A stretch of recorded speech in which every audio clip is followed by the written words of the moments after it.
Welcome to the Power in Motion podcast, the show for women who want to develop a kinder relationship with their body so you can feel healthy, happy, and confident without restricting food, doing torturous exercise, or constantly worrying about the number on the scale. I'm your host, Kim Hagel, size-inclusive fitness specialist and certified non-diet health and life coach specializing in body image. This podcast is here to provide weight-neutral, health at every size aligned information and coaching on sustainable habits and mindset shifts so you can feel your very best in the body you have right now. Let's lace up our runners and go for a walk while we chat. Well, hey there, friends, and welcome back to the Joyful Movement Show. This is episode 74, and I'm your host, Kim Hagel, certified personal trainer and body image coach, registered holistic nutritionist. And today we are joined by my friend, Katie Valley. Katie is a holistic nutritionist and certified intuitive eating counselor whose goal is to help dispel the myths of diet culture and reinforce a holistic, health-focused approach to wellness. After her own experience with disordered eating and poor body image, Katie found true healing by practicing intuitive eating and body acceptance. As a new mom, she recognizes the power in that healing and the impact it will have on her choices while raising her own daughter. And that's exactly what we talked about in this episode. So this episode really picks up on where I left off in episode 72, where I discussed exercise red flags, how to know if your relationship with exercise is really healthy or if it's crossed over into the line of disordered. Katie, in this episode, shares very vulnerably her story with competing in bikini fitness competitions and how her belief that her worth was really tied up in her body image led her into that industry in the first place, and how preparing for those competitions and the training regimen that required such strict eating and exercise control only further damaged her relationship with food, exercise, and her body image. She talks about how she transitioned out of bikini competitions when she realized it wasn't healthy for her, but how then her obsession with calories and weight switched to an obsession with health, which also was still problematic. And she talks about how she came to that realization that her relationship with health even had some red flags. So it is a very vulnerable and honest interview. I will give the content warning that if hearing about disordered exercise, disordered eating, negative body image isn't great for your mental health right now, that this may not be the interview to listen to. That said, there is a lot of good stuff in here, both in hearing Katie's personal experience and in how she saw that it wasn't healthy for her and how she managed to transition her way out of that. Towards the end of the episode, we talk about Katie's experience being a new mom. She's just had a new baby, and it's a really inspiring conversation where she shares how she's so excited to be able to raise her daughter in a diet culture free home where she'll never hear those messages that her body isn't good enough or that thinner is better, or that she needs to control food to maintain a certain ideal. And Katie shares some really great tips for new moms, pregnant and postpartum people to help maintain a good relationship with food and their body image. But what she shares is not just applicable to the new moms. It is something that applies to each and every one of us. So I really hope that you enjoy this interview as much as I did. All of Katie's contact information is shared in the interview as well as linked up in the show notes. She's got a really great free resource for you, an intuitive eating affirmation card deck. So each day you can pull a card and keep your thoughts about the relationship you want to have with your body at the forefront. All right. Well, without any further ado, I'll turn it over to the interview. I hope you enjoy. Well, hey there, Katie. Welcome to the Joyful Movement Show. I'm so excited to have you here today. Thank you so much. I'm excited to be here. Thanks for having me. Oh, it's my pleasure. And I know I've been looking forward to this conversation for quite some time. We were speaking about this a little while ago, but we put things on hold because you just had a new baby. So congratulations. Thank you. Thank you. Yeah, motherhood has definitely been an adjustment. So, but I'm happy to be back and doing these things. So, Well, I'm excited that you're here. So we are going to have a great conversation today. For context for our listeners, you and I met in a professional mentorship, a non-diet professional mentorship, and I realized when you shared some of your story that we have a lot in common, and I think a lot that my listeners here on the show will relate to as well as far as your journey through fitness. mhm. So look forward to chatting about all that shortly. But why don't you get us started by just telling us a little bit about yourself and how you came to be doing the work that you do now? Yeah, it was definitely a journey. So, I am in private practice just to kind of talk about my professional self in the intuitive eating realm. For those listeners, I'm sure they're familiar with it. But I didn't start out being an intuitive eater. I mean, I was born an intuitive eater. We all know that, right? But I didn't start out professionally as an intuitive eater. And like a lot of things, I think it was my own personal experience and ultimately my own healing that brought me to this work and incorporate it with how I work with my clients. I have a really extensive dieting history, you know, heavily influenced by diet culture, which is the world we live in. Mhm. And also I saw it in my home life as well. My mom was actually in the military, and so I grew up seeing her having to make weight Uh-huh. for the military. For those of you who don't know, there's like very strict. I'm hoping they've relaxed by now. Yeah.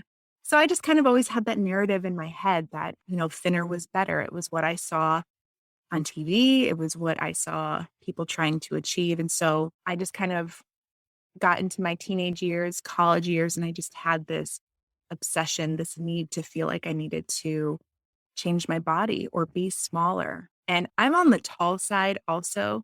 So the descriptors that other people always used to describe me was that I'm bigger than everybody else, or all these things that we are conditioned to feel like is like a bad thing. So there was always a lot of shame about, stores not carrying my sizes because I needed tall, or even my shoe, like just all around having that narrative. So I carried that into my young adult years, obviously, so much so that I know we talked about this before, you know, pressing record, but I started to compete in bikini fitness competitions. And I know that we'll talk about that a little bit more later. But, I came from a place where I 100% believed that my worth and my value was based on my body and Mhm. what it looked like. And that led to a lot of diet and binge cycles. And I really, probably my mid to late 20s, really kind of hit a rock bottom with my relationship with food and body. Mhm. And so that kind of transitioned to, okay, obsessing about my weight isn't working. Let me try obsessing about my health. Mm. And so I kind of traded one obsession for the other. And that's when I actually went down the path of becoming a holistic nutritionist and starting my practice. And I eventually recognized that this mindset about food and body was still problematic, even though it wasn't quote unquote about the weight. It was still problematic, not only for me, but also for um, my clients. So that's what eventually brought me into researching kind of the psychology around eating with intuitive eating and doing the mentorship program that we did together and other things. So I needed to, of course, first learn to embody it myself. And then I was able to carry it over into my professional life as well. Yeah. Well, great. Thanks for sharing that story. And I know when I heard you talk about bikini competitions in the past, I instantly related and could identify with, though I never competed, I never ever did, but I did think about it and I investigated that world a little bit, but I have always been afraid to show my body in a bikini. So I knew I'd never be able to get over that to compete, but the desire was there. So let's talk about those early days and then we'll talk Yeah. about, how that transformed into a health obsession and then eventually into intuitive eating. But bring me back to your bikini competition days and what initially drew you to the sport? Yeah, that's a really good question. Um, and I feel like there's a couple things that absolutely influenced me being brought into the sport. The first one was the environment that I lived in. The environment, I did not live where I live now. I currently live in Michigan. I was actually living in Florida at the time. And it was very much influenced by fitness culture. Just the people that I met kind of admired that. I had friends and family that were already in that competition arena. So again, I saw it as something as being admirable. And I think I just wanted to prove that I could do it, that I had the discipline to go through the rigorous training and the dieting, to be able to do something that not everyone was capable of doing. That was really enticing to me. I've always told myself I'm a very goal-oriented person. So I knew if I set that goal, at whatever cost, I would accomplish it. And so there was that aspect of it. But then if I actually really look into it, I had just gone through a breakup. Mm. And so I feel like I was needing something to kind of control. I was needing something to kind of latch onto. And so I really think that also had an influence, in me wanting to kind of tie up my self-worth into changing my body in that way. It's interesting what you see in hindsight, right? Like, Mhm. yeah. Okay, so for the listeners who maybe don't know a whole lot about that world, what do bikini competitions involve? What does training for them involve? Is it a fitness competition, or what are you training for? What does your training program look like? Walk us Yeah. through the process a little bit. So that's a really good question. There's actually different categories. So there are fitness competitions where it's not only about your physique, but it's also about your performance. But then there are more of like the aesthetic competitions where they're actually looking at your body in such a critical way. Um, they're looking for symmetry, they're looking for muscle definition, they're looking for all of these things. And it was less about, there was no performance involved. It's literally you walking on stage, you're doing a series of poses, and then you're walking off the other side. So there's no test of your athletic ability here. No, not in the ones that I was doing. There are, like I said, there's certain categories, there's certain, there's all different kinds. But the one that I did was just, and even within like one competition, there's different categories. Mm. So I competed in bikini fitness, was again purely aesthetic. There was no performance, there was nothing. It was basically who looks best, who looks like an athlete in a bikini, essentially. Um, so training was really intense, um, very disordered. You basically, when you first start out, you work with a coach. You work with someone who is fluent in that industry, who can put you on an eating plan, who can give you a workout schedule, who has connections, even with gaining access to performance enhancing drugs, even like, I'm just being fully transparent here. And so there was that, all of that was kind of set up and lined up for me. And I think it was so easily accessible because of where I was living at the time. It was so common. The fitness culture was so common. Nobody pointed out how toxic or disordered any of it was. Yeah. So training looked like multiple times a day. It was 6 days a week. Lots of cardio, lots of fasted cardio, strength training, and things like that. And I remember having like one rest day, and I would be so depleted by that day. I even remember my coach telling me, like, don't even go walking around the mall. You're going to be too exhausted. You are not even going to have the energy. Literally, do not do anything. Wow. Um, because also the caloric intake I was taking in was less than the daily requirements for a toddler. So add on top of that training 2, sometimes 3 times a day, Wow. 6 days a week. I was very depleted. No It kidding. was hard. Yeah. I don't know how else to describe it. Yeah. But you were committed, I was obviously. committed. I had to prove I had something to prove. So That I was what gonna what do what it. were you trying to prove? What would winning mean to you or about you? Yeah, I think it just meant honestly, it meant that I could do something that other people weren't Ugh. capable of doing. I think that's really what it was. Mhm. Um, and of course the praise, I mean, Mm. people constantly complimented how disciplined I was and oh my gosh, I wish I could do that or I wish I had the discipline and so there is that like feeling of I don't even know how to describe it like yeah, like betterment, honestly. Yeah. Yeah. Yeah. You feel Y- better than other people because you're capable of mhm. doing this. It's awful. Yeah. But I know that you're not alone in that. And like I said, though I never competed, I know the feeling of seeking that external validation. Like Yes. it's especially when we struggle with self-worth and body image, when other people praise your body and tell you you look good and you're so disciplined and so healthy, Yeah. you start to believe that, well, this must be good then. Even if I feel this way, it must be good because the world certainly thinks it's amazing. So, Yeah. And the ironic thing is I was so uncomfortable with myself during that time. Like I think about it all the time. Like I was so antisocial. I wouldn't go anywhere because I was afraid of being tempted by something, whether it be a food or a cocktail. Um, I was newly single and I didn't date the entire time I was doing this because I felt like I couldn't. I had to be 100% committed to this lifestyle. Um, and so I missed out on a lot.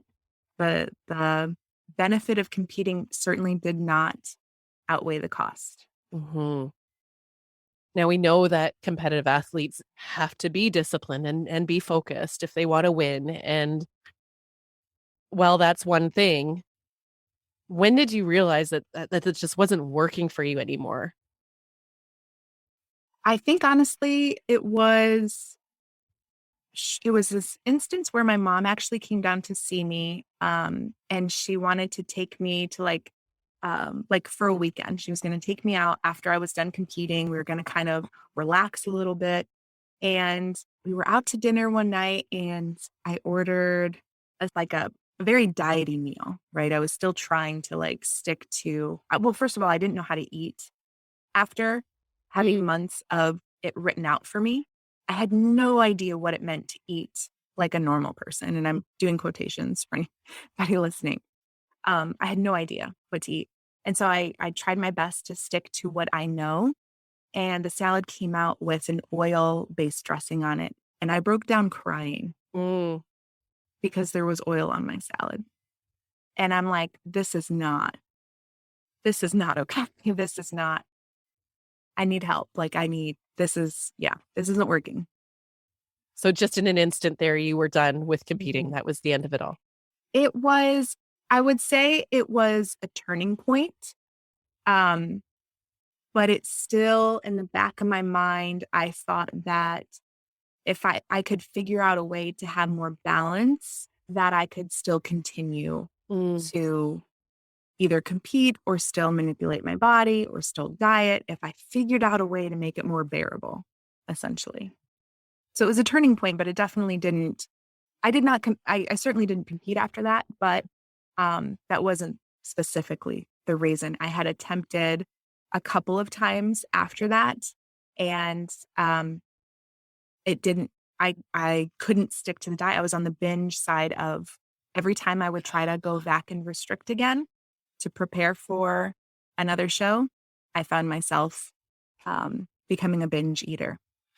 Wow. Okay. So then is that when you switched to focusing on your health? Did you think that focusing on healthy eating, in quotes, or clean eating was the way out of the binging, or was there another In a sense, pathway but, there?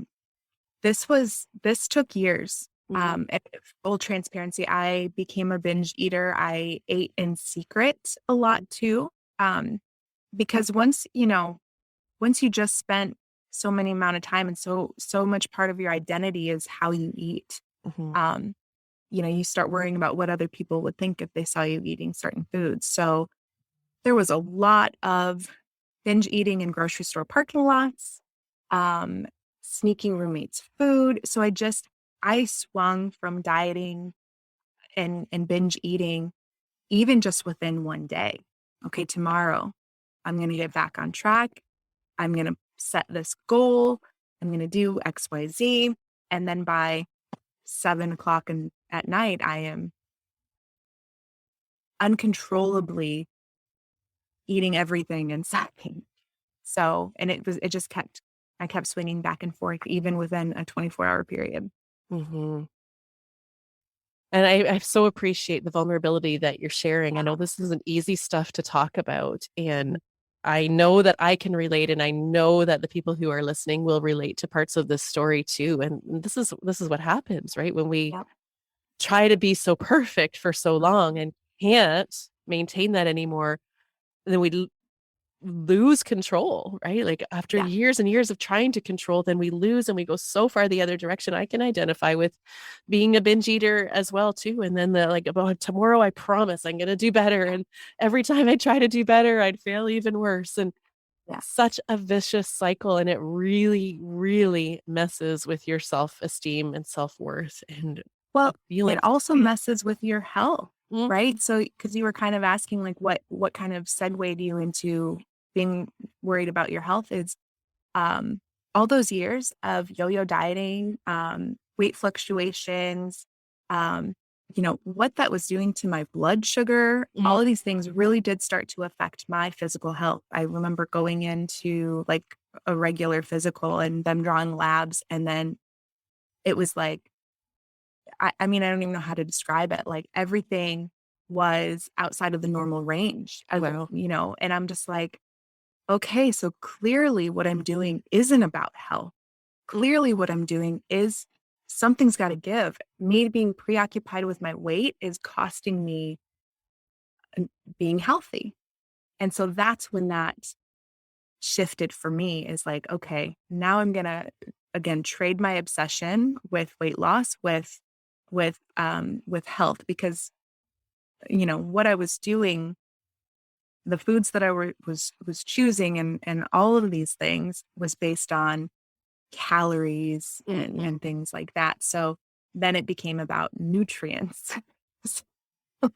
I mean, it's a step, it's a step, but it's certainly not the journey I would choose for other people for sure. But Yeah, so that's where paint a that picture. shifted. You're no longer counting calories, you're no longer weighing and measuring your food necessarily, but what are you doing instead?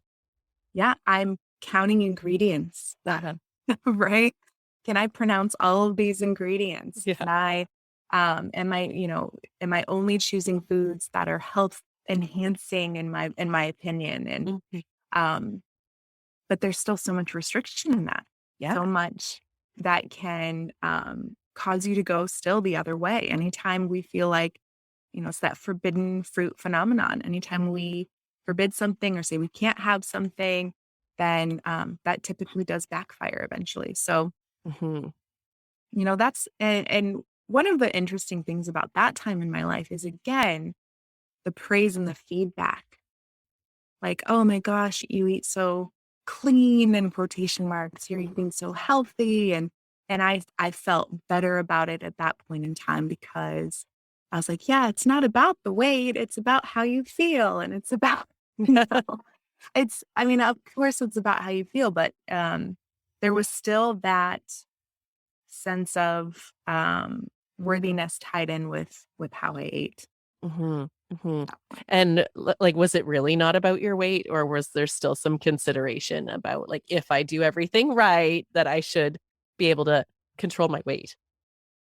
I'm sure that was in the back of my mind somewhere. But you I weren't mean, it really had thinking to have about it. been, right? But yeah, I really did feel like I was doing the right thing by not worrying about the quantity of the food I was eating, but the quality of the food I was Mhm. eating. Mhm.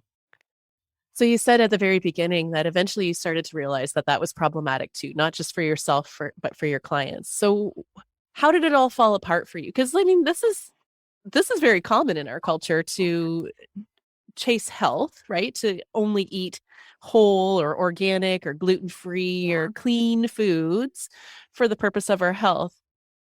How did you, where did that fall apart for you? Yeah, I think it was when I started really learning more about intuitive eating and the psychology around eating. I think the thing that people really need to understand is like the preoccupation with health, this obsession with and this true belief that everything related to your health is within your absolute control. It can Mm, actually manifest into something called orthorexia. mm.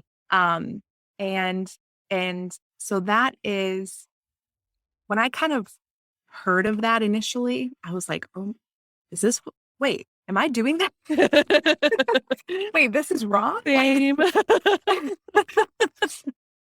So I think that's where it just piqued my interest like, "Oh my gosh, it's true." Like I'm still having this obsession with the food that I'm eating, Mhm, and even though I took weight off the table or at least thought I did, I thought I was doing something good. Um, but now that I'm more educated on intuitive eating, I'm an intuitive eater. I guide my clients into becoming intuitive eater. I definitely see the warning signs, right? And mhm. I see it, but the general public doesn't always see it. And that's Yeah, what's so scary about yeah. disordered eating behaviors and how normalized that they have become. It's like, I agree. yeah, Orthorexia, especially, and though it's not a diagnosable eating disorder, at least not at this time, it's that obsession with, like you say, that our health is within our control and doing everything we possibly can to try to control it and attain perfect health status through eating, all the quote unquote perfect foods and exercising a certain way and all of that. Um, yeah. So what have you learned in all of this journey about health? And what does health really mean to you now?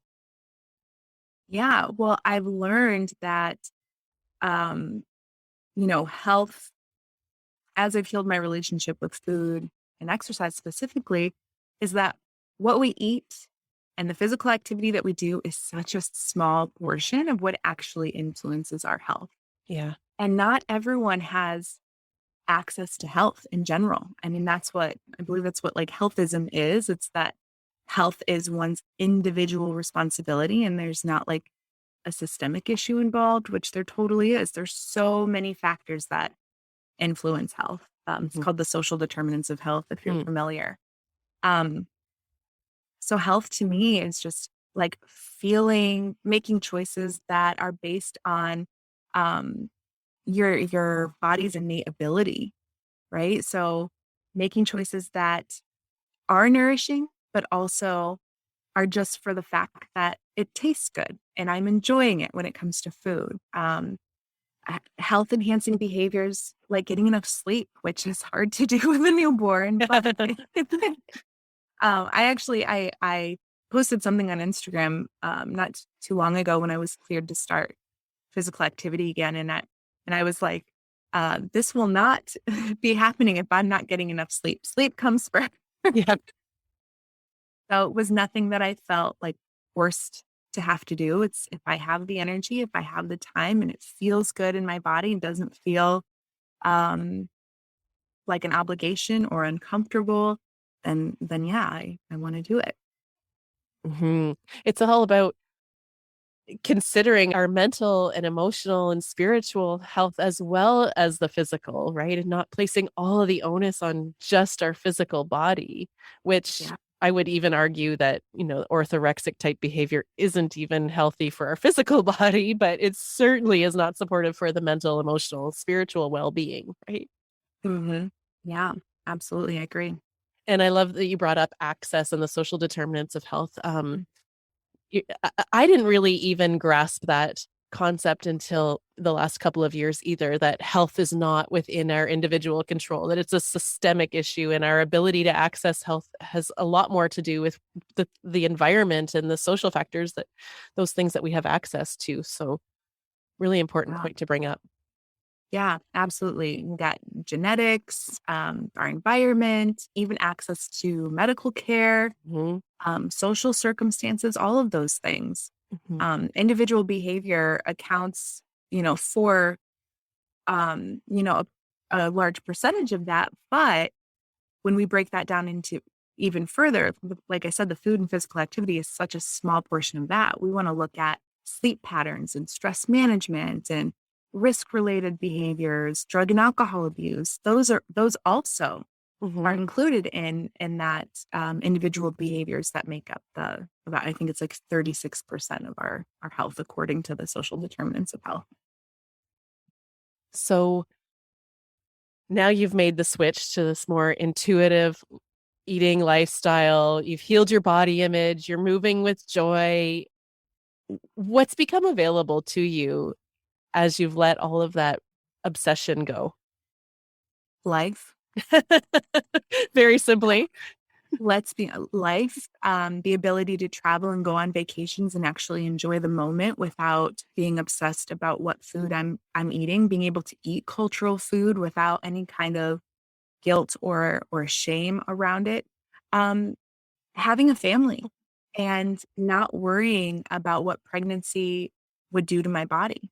Mm, Oh my gosh, I mm, would not have had such a fulfilling experience of my mhm. body growing and changing had I still been stuck in that mindset. Oh, that's huge right there. Yeah, it's absolutely huge. I don't take it for granted one bit. Mm-mm. So, why do you think so many women, especially, struggle with their relationship with their body and food? Oh, 100% the culture we live in.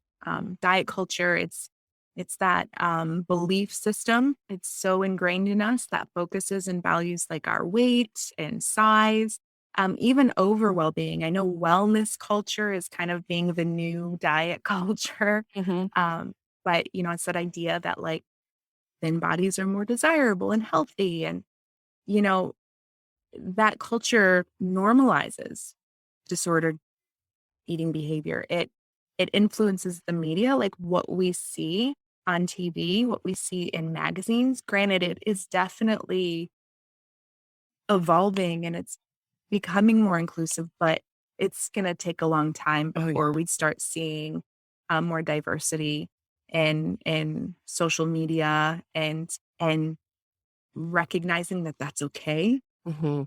right? So we're kind of stuck, and especially as women, um, these like unrealistic beauty standards and these thin ideals, these things were introduced throughout history, often during times when women were gaining power, the ability Mhm. to own land, the ability to vote, all of these things. And so patriarchy on top of that, it Yes. was used as a way to oppress women. Um, and so that's really where it all kind of developed from. And I think Mhm. when I started learning that made me so mad. I was gonna curse, but I was like, You can. You can. that pissed me off. Good. I was like, what? Yeah. No way. Because if you think about the way I described kind of what my mind was going through in the moments of dieting severely, I had no time to think about or do anything else. Mhm. None at all. No. And that's essentially what happens when we diet. Yeah, it kept you out of your power, right? Like all of the things that you wanted to do in life were not available because you had to be thinking about your body and your food. Yep. And like you say, it's not your fault that you thought this way or that anybody who's listening thought this way. You've been taught to think this way your whole life through all of Yeah. the messages and all of the influences that we're exposed to. Um one of our colleagues, Jolynn, posted something on Facebook or Instagram last week that I thought was just, it was very tongue in cheek, but it was so clever. And she said something along the lines of, we have to teach our daughters to hate their body. Otherwise, the diet industry will collapse within one generation. I saw that. That was so good. Yeah. Yes, and it's true. They count on, first of all, we need to realize they count on diets failing for us. They count on it because if they worked, quote unquote, if they worked and did what we wanted it to do, they would go out of business, Mm-hmm. right? They count on the fact that we blame ourselves for not having, quote unquote, control and all these things and needing to jump from one diet to the next or, one plan to the next. They count on that. That's how they make their billions of dollars every year. Mm-hmm. What other product in the world would we keep going back to if it had a 95% failure rate? Right? It's kind of brilliant, but really sad at the same time. Yeah, well, and I can't remember where I read this, so I apologize if I don't give proper credit. But, not only that, but think about like a prescription drug. You know how doctors are always Mhm. talking about how to treat certain conditions, weight loss can happen. It's like, okay, well, if a prescription drug had a 95% failure rate, no doctor would ever prescribe it. So why is weight loss still being prescribed by doctors? So it's just it's crazy. It's insane. Yeah. Yeah. But they are masters of manipulation and convincing us that it's our fault, right? We are the ones who screwed up. Therefore, the reason the diet failed isn't because it's the diet's fault, it's because we screwed up. But if there were one way, there were one way to do this, wouldn't we all know it by now? Wouldn't we all have had it figured out? And wouldn't we all have that so-called ideal body that they say is available to us? Like, Yeah. we've got to think critically about this and know this, it's an industry that is built on our insecurities. Mm-hmm. Absolutely. Yeah. Huh. Well, as a girl mom, aren't you glad you figured all this stuff out before you had your baby? Oh my gosh. Yes. I am so like I get emotional about it, thinking how, she's not going to be able to live in a bubble. No, but there are certain things that she will absolutely not hear in her home. And, I'm going to raise her understanding what diet culture is and cultivating resilience essentially against those messages because I can't protect her at school or when she's at a friend's house and what she's hearing there, but she is not going to witness her mom dieting or talking negatively about her body or using exercise as punishment. She's not going to see that at home. And I'm just so grateful for that. And I'm grateful for all the resources and professionals like you and our mentor and everybody out there that's going to be available to her that maybe wasn't available when I was going through initially things as a teenager and young adult. It's going to be amazing. It is. It is. Yeah. So, what advice do you have for any other new moms out there or expecting moms in terms of all of this and cultivating that resiliency in their daughters and sons? Yeah, there's so much that I could say, honestly, and I feel like diet culture is especially toxic to pregnant and postpartum moms. Like I'm witnessing it, and again, thank goodness I have that resilience against those messages, but I'm witnessing other people struggle through different like mom forums and stuff like that. That myth that we should be able to quote unquote bounce back Mhm. after pregnancy and that narrative has become so normal that women think it's abnormal if they're not able to get back into the size that they were pre-pregnancy. And I'm just like, oh my God, no, like, Mhm. where did that come from? Why do we believe that? Um, so yeah, there's a lot of even diet culture during pregnancy and postpartum. Um, so if I had to give some advice, if you're not familiar with intuitive eating and body neutrality, find someone who is. We have to um we have to listen to our body and trust it. I've said before now that I've been pregnant, I was like, gosh, pregnancy does feel like a crash course in intuitive eating. You tend to have kind of like that heightened awareness of physical needs and emotional needs and feelings like and things like hunger and cravings and the need for rest. Like we have that kind of um heightened awareness for that. Um and as an intuitive eater already, like I realized I didn't really have to put much thought into any of that. But Mhm. I was simply being attuned to my body and I honored it as best as I could. Um Also, wear clothes that fit. Yes. Thank you. Please wear clothes that fit if you are, um, going through a pregnancy or even postpartum. And this thing even includes bras and underwear. I mean, that was one of the first things that I had to um, buy. But one of the biggest things to help me feel comfortable in my new and changing body was wearing clothes that fit me comfortably. Mhm. Um, I felt like what I witnessed a lot was it was kind of like a badge of honor the longer you could stay in your pre-pregnancy clothes while you're experiencing pregnancy. And I was to a point where I was like, forget that. Like the moment this feels uncomfortable, it's coming off. So, and then I mean, I feel like this could go for anybody, but try not to compare Mm. yourself, your pregnancy, your body, um, to anybody else. Body diversity is very real. I mean, I started showing, which would be what most people considered early, and I received comments about it. But again, I had that kind of like built-in resilience that I was able to just kind of brush it off. But someone who already struggles with body image, that could have been so harmful. Um, so, just don't compare what you're eating either during pregnancy, because some people have food aversions. Some people need to eat more frequently to keep nausea at bay. There's all these different factors. So, those would probably be my top three things if you're trying to embrace pregnancy and understand intuitive eating and Yeah. cultivate a more positive body image through the whole thing. Um, we need to normalize body changes. Stretch Mhm. marks are normal. Thank you. Cellulite is normal. Yes.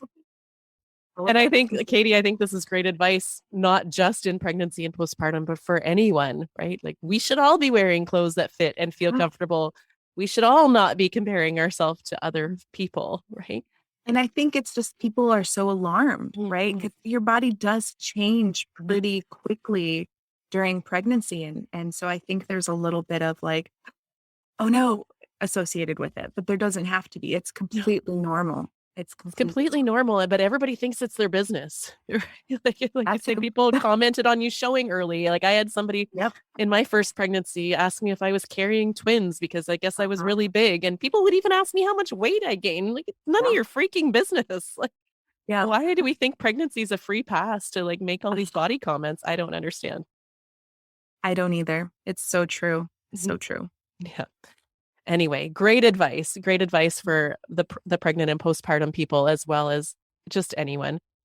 Mm. This has been such a really valuable conversation, and we'll wrap up here in a couple seconds. But I want to ask you my signature question that I ask everybody who comes on the show, which is, what does joyful movement mean to you? Oh, I love that question. I'm so glad you asked.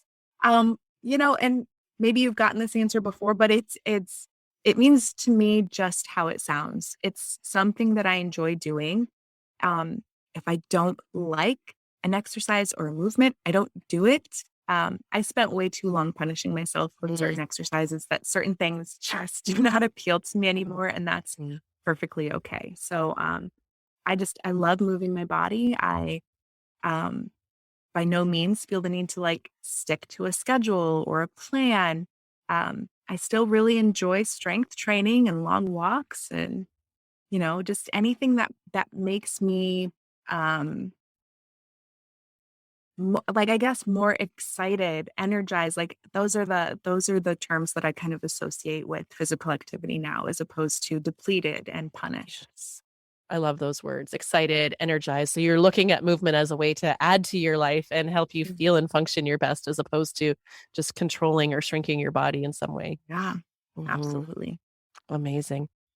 Well, Katie, this has been a really powerful conversation. And again, just want to say thank you for sharing so vulnerably and openly, because I know that others who listen to this podcast have similar struggles, and your story and your journey through that, your transformation of mindset will really inspire the people who are listening.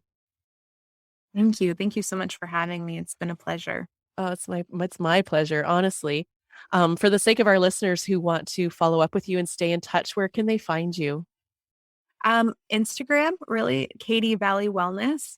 And then my website, I write a lot about my experience with intuitive eating. I have a couple about pregnancy and intuitive eating, and that's www.katievalley.wellness.com. Great. And you had a free resource to share with our listeners as well today, right?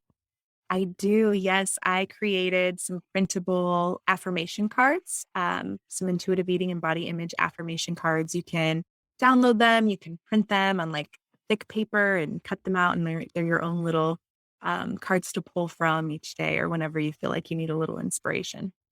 I love that. I love having something tangible like that to keep it top of mind and keep those thoughts quality. Yeah, Yeah, absolutely. great. Well, thanks so much for being here today, Katie. It's been such a pleasure chatting with you. It was great chatting with you too. Thanks for tuning into the Power in Motion podcast today. If you love what you're learning here, then I invite you to take the next step of embodying these concepts into your own life so that you can live your healthiest, happiest life and never again feel held back by your body. Coaching is the fastest, most efficient pathway to taking what you know in your head to actually applying it and seeing results. Whether you're looking to make changes around movement, food, body image, or all three, I'm here to help you nurture a kind, respectful, and trusting relationship with your body so you can feel your very best. Click the link in the show notes to book a free consultation, and together we'll uncover what's getting in the way of you having the results you want. You'll leave this call knowing exactly what you need to work on, and together we'll explore whether one of my coaching offers is a good fit for you. I can't wait to meet you.